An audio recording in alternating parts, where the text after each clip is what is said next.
Welcome to Standard Chartered Money Insights, a podcast series by Standard Chartered Bank that brings you market views and insights on the go. Welcome to Cut to the Chase. Today is Wednesday, the 15th of November. I'm Daniel Lam, your host for the podcast. So the Dowfish run continues.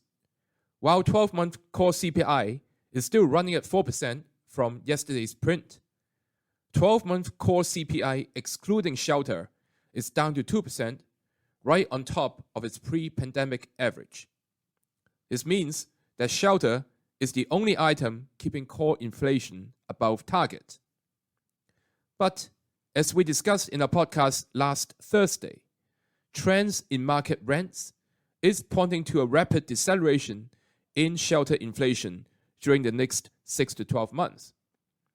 So for example, the apartment list national rent index has been decelerating for 2 years and deflated on a year-on-year basis in October for the fourth straight month.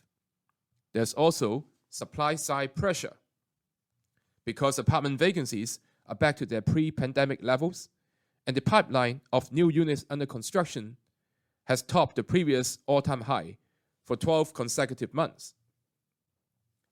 US 10-year Treasury yield broke below the important support at 4.5% because investors have now priced out all remaining rate hikes from the yield curve.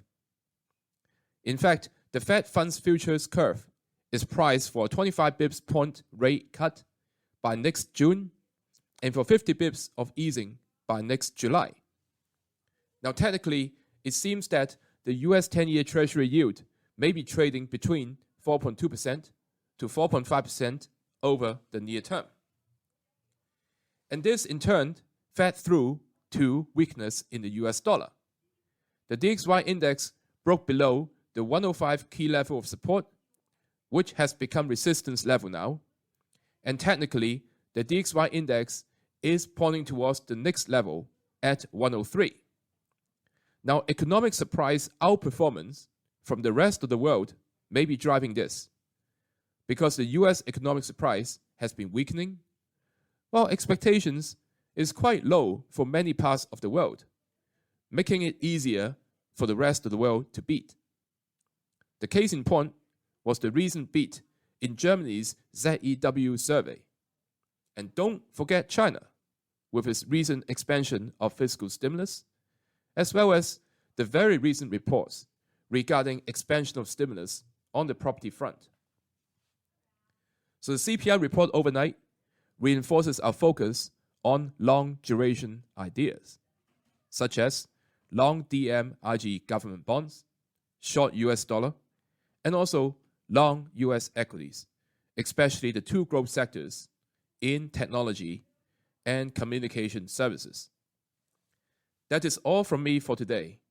As always, if you enjoy this podcast, please don't forget to rate and like it.